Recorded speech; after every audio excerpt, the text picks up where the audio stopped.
할렐루야. 축복합니다. 우리 부활의 계절이 되었습니다. 아름다운 계절, 꽃피는 계절이 되었고 벚꽃도 활짝 피고 오늘 아침에 오다 보니까 목련화도 활짝 피고 여러분들에게도 꽃이 피는 것 같습니다. 서로 이렇게 인사 나눕시다. 봄꽃이 핀 것 같습니다.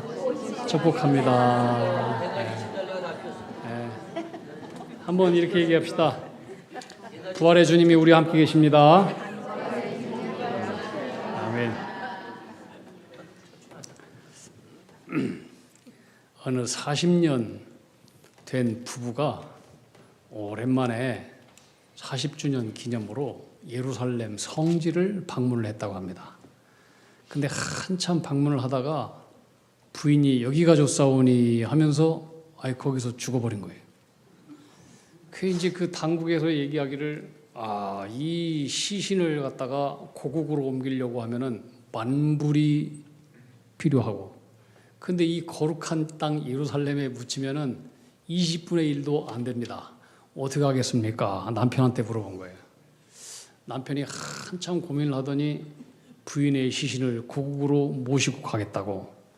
그래서 이 당국에서는 아니 이렇게 저렴한 것을 왜 놔두고 왜 값비싼 그 돈을 지불하면서 부인의 시신을 고국으로 옮기려고 하느냐?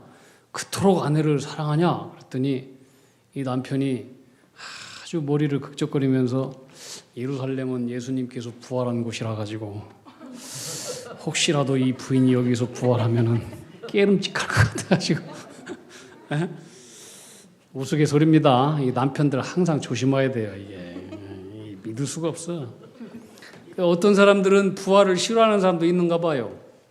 예수님은 부활하셨습니다. 할렐루야. 예수님의 부활은 인류에게 주어진 역사상 최고의 좋은 소식이고 최고의 선물입니다.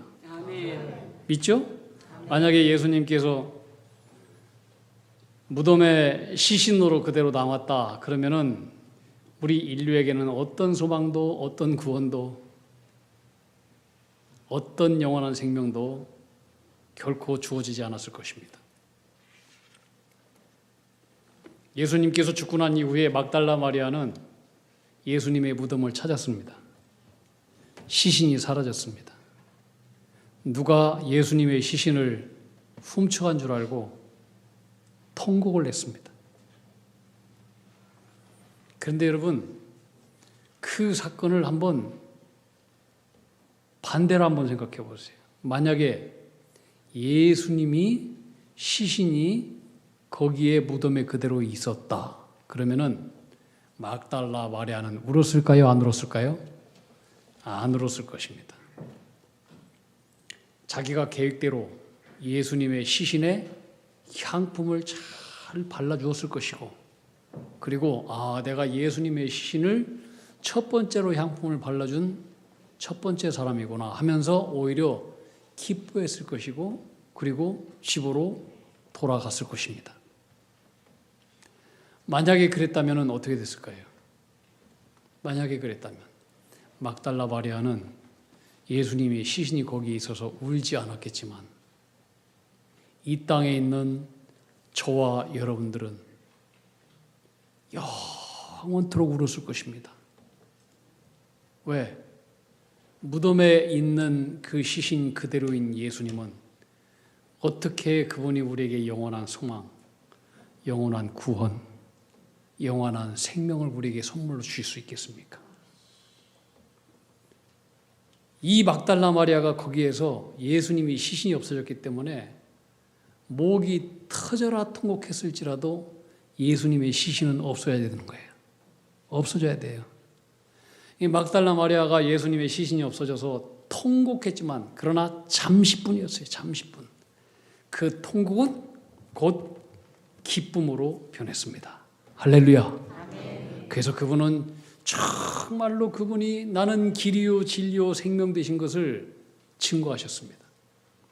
예수님은 우리에게 말씀해 주셨습니다. 나는 길이다. 나는 진리다. 나는 생명이다. I am the way. 나는 길이다. 길. 세상에 많은 사람들이 이것이 길인 줄 알고 갑니다. 근데 길이 아니었습니다. 죽는 길이었습니다.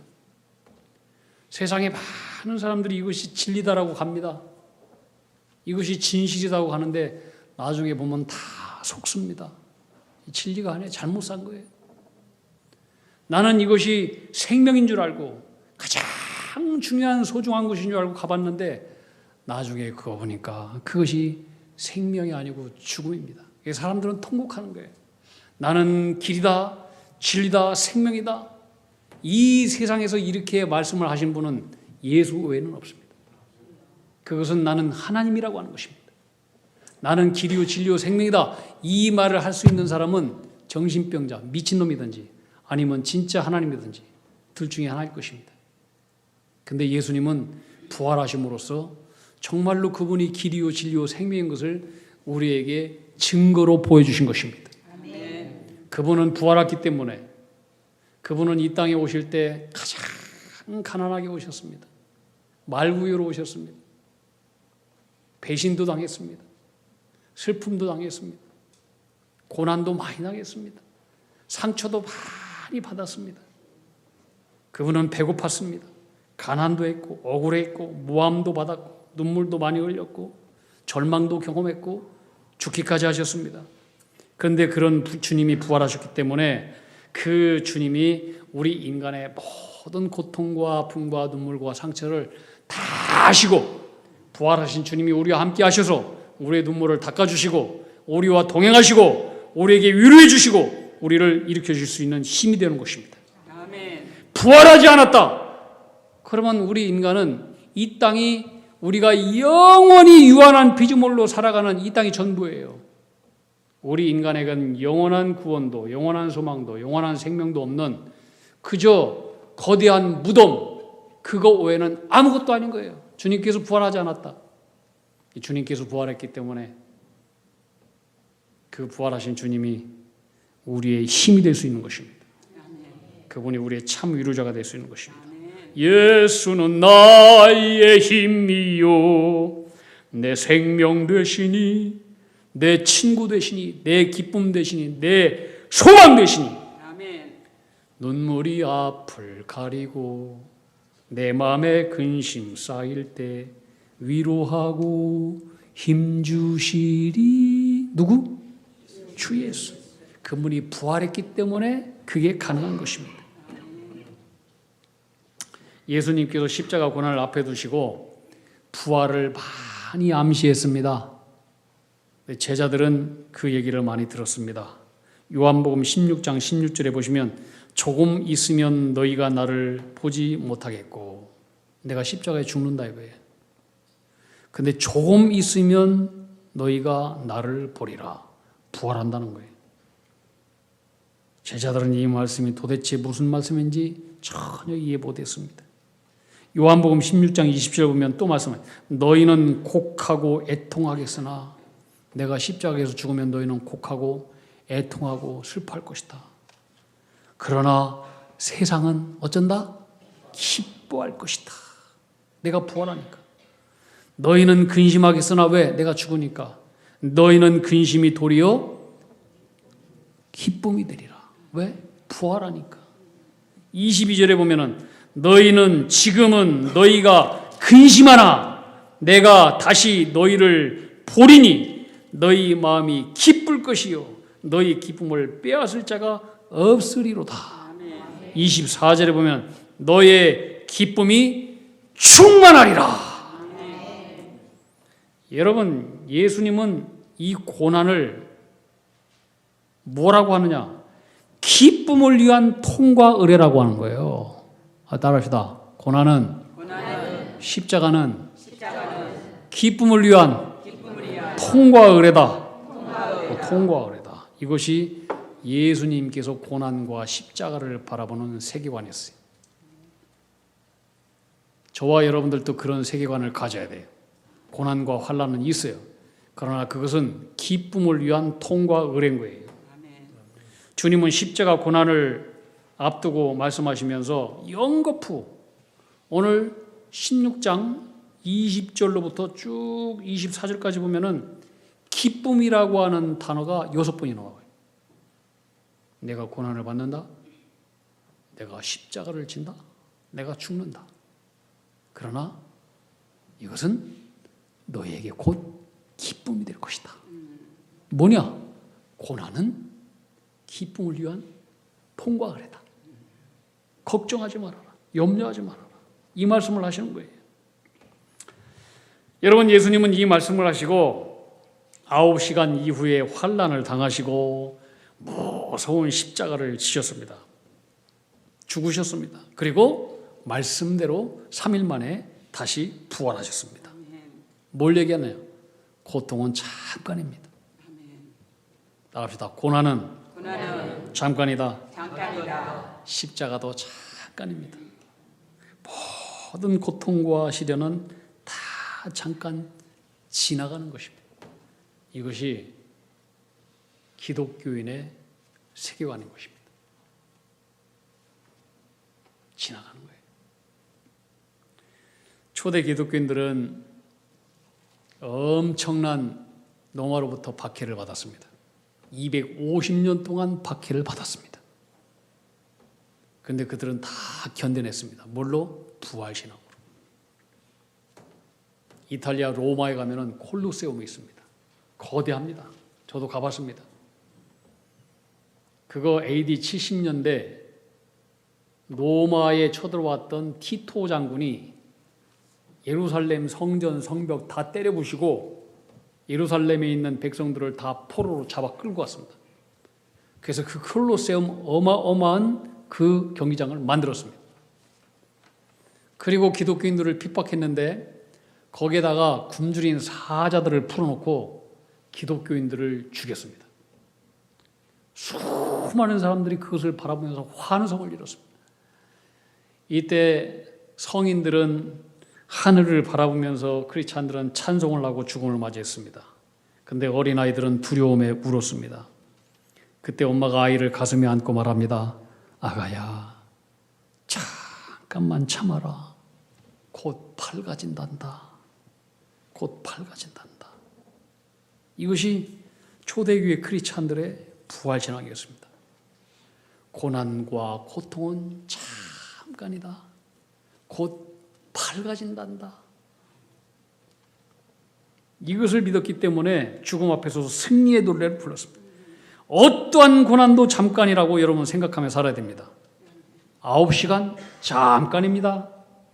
3일 잠깐입니다. 여러분, 우리 인생도 잠깐입니다. 잠깐 겪으면서 겪는 고난, 이것도 잠깐인 것입니다. 잠깐이에요. 따라합시다. 잠깐이다. 잠깐입니다. 우리 인생 잠깐이잖아요.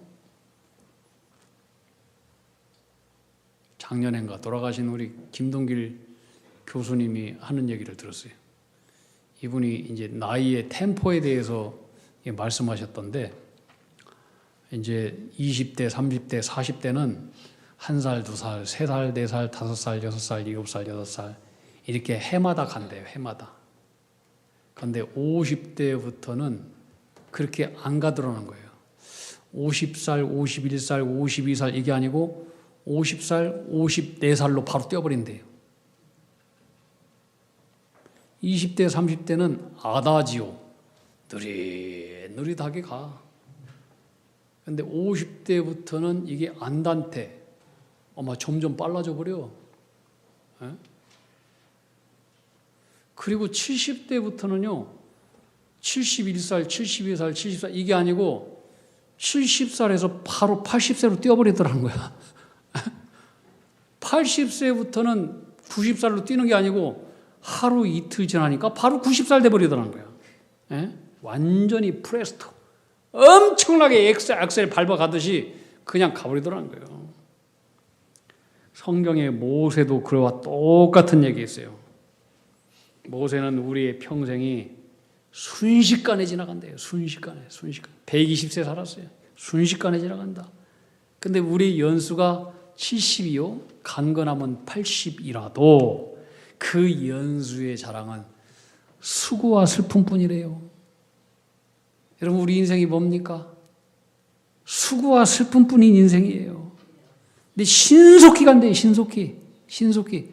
다 지나가는 거다. 아예 날아간다고 표현하고 있어요. 날아간다. 우리 인생이 이렇게 잠깐이기 때문에 우리가 겪는 수고와 슬픔, 고난도 다 잠깐인 거예요. 잠깐인 거예요. 몸이 아프고 육체의 고난이 올 때 이것도 별거 아니에요. 큰일 아니에요. 금방 지나가 버려요. 금방 지나가. 제가 30대 우리 아내가 보험 들자고 해가지고 삼성에 보험 하나 들었었어요. 건강했어요. 나 왜 보험을 드는지 모르겠더라고. 아까웠게. 어? 내가 받는 것도 아니고 몸 건강한데.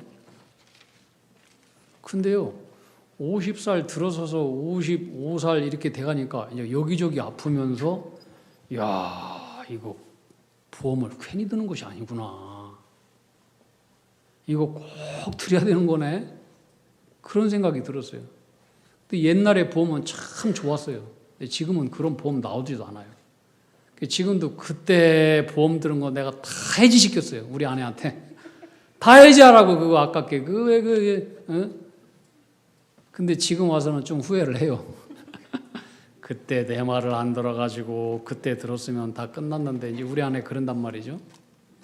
이야 이제 60대 70세부터는 이제는 병원하고 함께 벗을 사면서 사는 거예요.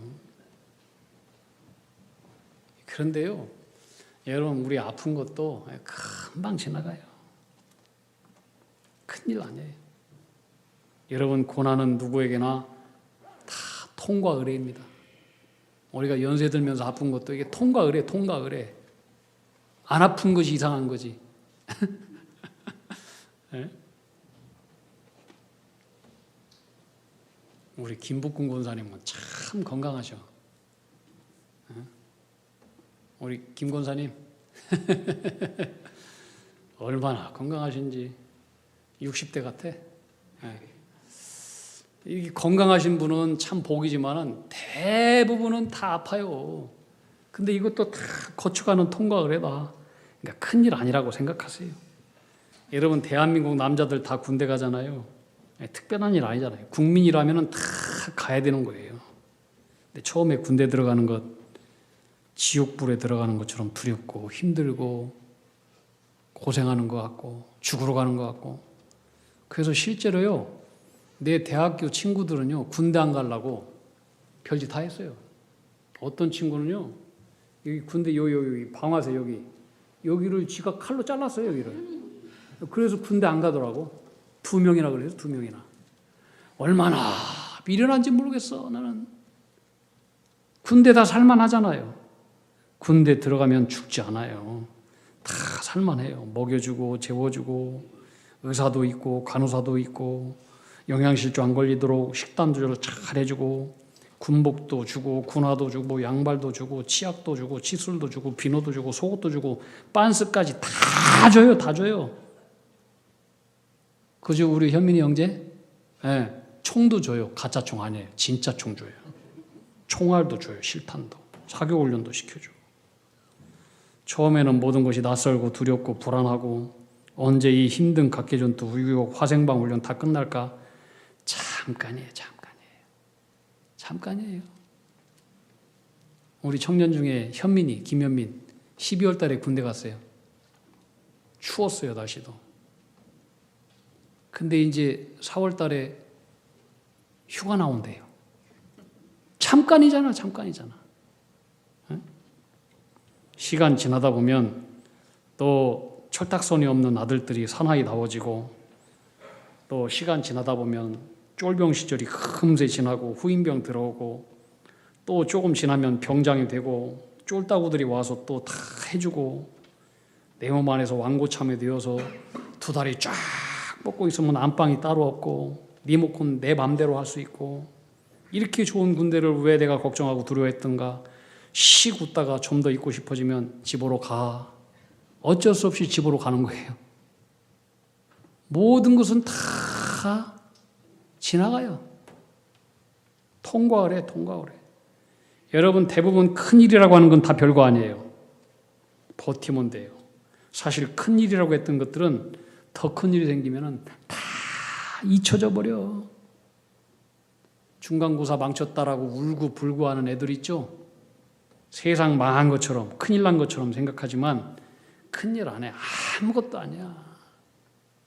살다가 병 걸려가지고 배 째고 팔다리 부러지고 병원에 가서 산소 마스크 끼고 그러면 중간고사 망친 것은 아무것도 아니고 다 잊혀지는 거예요.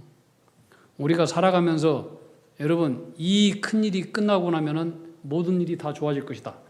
그런 계산과 공식은 인생에 없어요. 큰일 맞췄는데 더 큰 일이 다가올 수 있어. 더 큰 일이. 이 큰일 다 문제 해결돼서 이제 끝났구나. 그럼 끝난 거예요? 이스라엘 백성들 40년 동안 광야 생활을 마쳤어요. 하나님께서 가나안 땅, 적과 꿀이는 땅, 그게 저절로 얻어지는 거예요? 거기 들어가서 또 고생해야 되는 거예요. 또 고생해야 되는 거예요. 또 싸워야 되고. 이게 인생이에요. 진짜 우리 인생의 큰일은 뭐냐? 하나님 앞에 서는 거예요. 따라합시다. 하나님 앞에 서는 거다. 하나님 앞에 서는 문제처럼 큰일이 어디 있어요? 그것을 위해서 우리는 살아가는 거예요. 이것밖에 큰일은 없어요.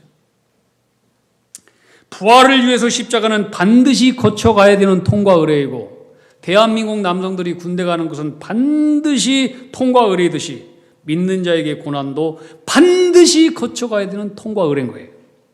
특별한 일이 아니에요. 알합시다. 그냥 통과하면 된다. 그냥 버티고 통과하면 되는 거예요. 다 지나가요. 주님은 이 제자들에게 이 십자가 고난을 당할 것이다, 내가 죽을 것이다 말하니까 제자들은 너무나 무서워했어요. 두려워했어요. 그때 주님께서 제자들에게 내가 이것을 너희에게 말하는 것은 너희에게 큰 기쁨을 주기 위한 통과 의례일 뿐이다, 이걸 가르치고 있는 거예요. 통과 의례야. 주님은 저마치 부활을 내다보고 계세요. 그러니까 편하셨어요. 그러면서 주님께서 말씀하셔요. 요한복음 14장 27절, 평안을 너희에게 끼치노라. 평안을 너에게 주노라. 곧 나의 평안을 너희에게 주노라. 내가 너희에게 주는 것은 세상이 주는 것 같지 아니하니라. 세상은 우리에게 편안함은 얼마든지 줄 수 있어요. 여러분, 평안과 편안 비슷한 말인 것 같은데 하나는 하나님께 속한 것이고 하나는 세상에 속한 거예요. 뭐가 진짜예요? 이렇게 물으면 우리는 다 알아. 평안이 진짜다. 평안은 하나님께서 줄 수 있는 거예요. 편안함은 세상에 얼마든지 물질이, 돈이 얼마든지 줄 수 있어요. 근데 세상이 주는 편안함 속에는 평안은 없어요. 내가 너에게 주는 것은 세상이 주는 편안과 같지 않도다. 이건 절대적인 평안을 얘기하는 거예요. 절대적인 평안. 그러면서 말씀하시오. 너희는 마음에 근심도 하지 말아라. 두려워하지도 말아라. 하나님을 믿으니 또 나를 믿으라. 나는 부활이다. 나는 생명이다. 나를 믿는 자는 죽어도 살 것이다. 영원히 죽지 아니하리라. 세상의 모든 환난, 죽음, 절망 다 통과 의례다. 그러면서 주님께서 뭐라고 결론적으로 십자가를 앞에 두고 말씀하세요. 세상에서는 너희가 환난이 있으나 당하나 담대하라. 내가 세상을 이기었노라. 할렐루야. 이겼다는 거야. 이겼다. 너는 내 안에서 평안을 누려라. 환난이 있다고 해도 다 통과 의례다. 담대하라. 내가 세상을 이겼으니까 너는 내 안에서 평안하라. 여러분 꼭 기억해야 돼요. 주님은 우리가 환난이 없다고 말씀하시지 않았어요. 있다고 했어요. 왜? 왜 환난이 있어요? 필요하니까. 여러분 흔들리지 않고 피는 꽃 없잖아요. 다 찬설이 맞으면서 비바람 풍랑 맞으면서 피잖아요. 왜 겨울이 필요해요? 다 필요하니까 있는 거예요. 성장을 위해서 다 필요한 거예요. 유럽에서요 해안가에 있는 갈매기 떼가 떼지기로 죽었대요. 그래서 그 나라 당국에서 얘가 왜 죽었나 하고 살펴보니까 뭐 농약을 먹고 죽은 것이 아니라 굶어서 죽었다는 거예요. 굶어서.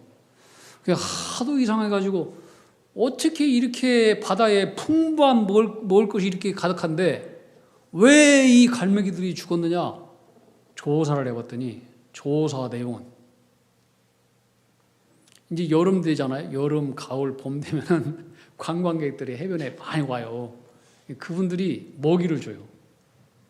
그러면은 이 갈매기가 자기가 노동을 해서 열심히 이 먹이를 사냥을 해서 그렇게 해서 먹을 것을 먹으려고 하지 않고 쉽게 그냥 받아 먹은 거예요. 근데 이 갈매기가요, 먹이를 사냥할 때에 바닷속에 물고기 딱 들어가잖아요. 그러면은 성공 확률이 10분의 1도 안 된대요. 사람만 힘든 게 아니고 갈매기도 인생이 힘들어요.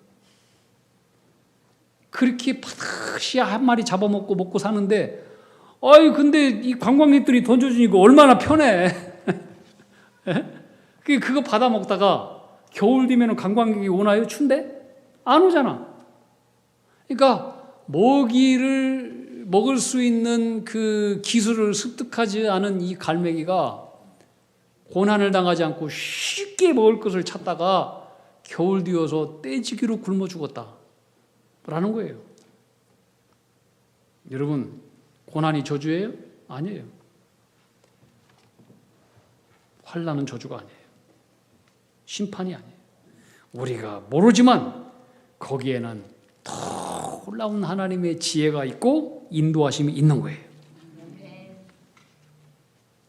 구약의 욥 보세요. 욥이 얼마나 많은 고난을 겪었습니까? 근데 그 많은 시련을 겪으면서 이렇게 고백을 하잖아요.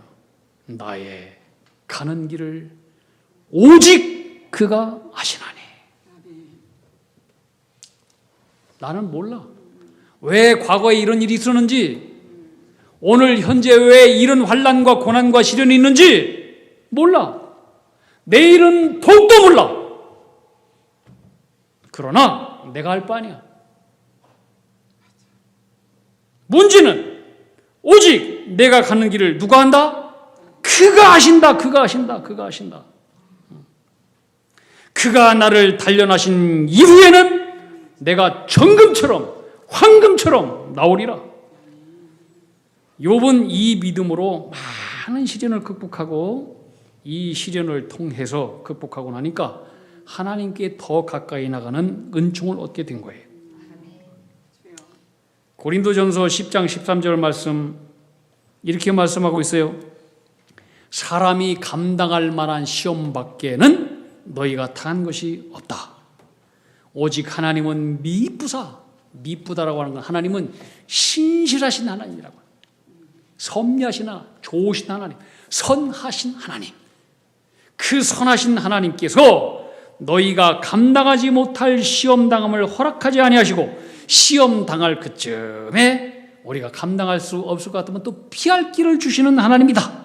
능히 시험을 이기게 하신다. 할렐루야. 여러분, 우리 주님은 우리를 다 알고 계셔요. 우리가 감당할 만한 시험만 주신다고 했어요. 감당 못할 시험은 주지 않으셔요. 근데 우리가 살아가면서 이건 내가 감당하지 못할 것 같은데 왜 나에게 이런 큰 시험거리를 주시는가? 그것은 네가 그것을 견딜 만한 큰 인물이니까 그런 것을 주신 거예요. 그렇게 알아야 돼요. 그리고 감당하는 순간 새로운 하나님께서 큰 은혜를 다시 주셔요. 여러분, 어떤 시련도 어떤 환난도 여기에 축복이 있다. 나로 하여금 바른 길 가게 하시기 위한 하나님의 통과 은혜다. 아멘. 이렇게 믿으시기 바랍니다. 아멘. 그래서 고린도전서 10장 10절에 보면은 이렇게 성경은 얘기하고 있어요. 너희는 원망하지 말아라. 어떤 고난, 어떤 시련이 있을지라도 절대로 원망해서는 안 돼요. 원망하지 말아라. 통과하래다, 통과하래다. 우리가 이 사실을 믿는다면 여러분, 우리가 어떻게 살아가는 것이 주님 기뻐하는 일이겠습니까? 환난이 있어도 세상을 이기신 주님 믿고 자녀답게 당당하게 담대하게 살아가는 것입니다. 징징거리지 말고. 따라합시다. 징징거리지 말자. 네. 세상을 이기신 주님, 부활하신 주님, 그분이 나의 목자 되시잖아요. 나와 함께 계시잖아요. 그분이 죽었으면 모르겠어. 살아계시잖아요. 아멘. 살아계신 하나님. 그래서 우리 앞에 당하는, 너희가 환난을 당하나 알거나 모르거나 그러나 이 속에 다 너희를 향한 나의 뜻과 사랑과 섭리가 있다. 이걸 믿고 가는 거예요. 믿고. 아멘. 부활하신 주님이 나와 함께 있음을 믿고. 아멘. 그래서 여러분, 우리가 오늘 어떻게 살아가야 되냐? 기쁘고 행복하게 살아가세요. 아멘. 기쁘고 행복하게, 행복하고 기쁘게. 이 하루 굉장히 소중한 순간이에요. 아멘. 이것을 깨달았던 모세는 120살 살았어요. 왕자로도 살았고 미디안 광야에서 목동으로도 살았고 40년 동안은 지도자로 살았어요. 그 120년 동안 사는 동안 다 경험해 왔는데 이 모세가 내 인생에 가장 행복하고 만족을 누렸고 기뻤던 시간은 언제 어디에 있었느냐? 내가 하나님 안에 있을 때만, 내가 그때만 행복하고 기뻤다, 즐거웠다, 이런 고백을 하게 되는 거예요. 그래서 시편 90편 14절에 보면은 모세가 이렇게 기도를 해요. 아침에 주의 인자하심이 우리를 만족하게 하사. 저는 항상 아침에 일어날 때 이 기도해요. 여러분도 이런 기도하세요. 아침에 주의 인자하심이 나를 만족하게 하사 나를 일생 동안 즐겁고 기쁘게 하옵소서. 뭔 기도냐? 주여, 아침마다 제가 눈을 뜰 때 세상이 아닌 주님만으로 저를 채워주세요. 주님만으로 저를 채워주세요. 주여, 이 하루를 살아갈 때 제 안에 주님의 사랑으로만 가득 채워주세요. 주여, 내가 이 세상을 살아갈 때 아침에 눈 뜰 때 내가 주님 안에만 거하는 날이 되게 해주세요. 이런 하루하루가 모여서 내 일생 모든 시간들이 주님만으로 만족하고 주님만으로 즐겁고 주님만으로 기쁘고 주님만으로 행복한 그런 자가 되게 해주세요. 그런 인생을 살게 해주세요. 이게 모세의 기도였단 말이에요. 고난이 있어요? 환난이 있어요? 다 지나가요. 통과를 해요. 그건 그대로 두고 오늘 이 하루 하나님, 내가 아침에 둘 때 주님의 인자함으로만 내 심령을 가득 채워주시고 이 하루도 그 주님으로 기쁘고 행복하게 살아가는 그런 자가, 행복자가 되게 해주세요. 이런 우리 지명교회 우리 모든 성도님들이 다 되기를 주님의 이름으로 축원합니다.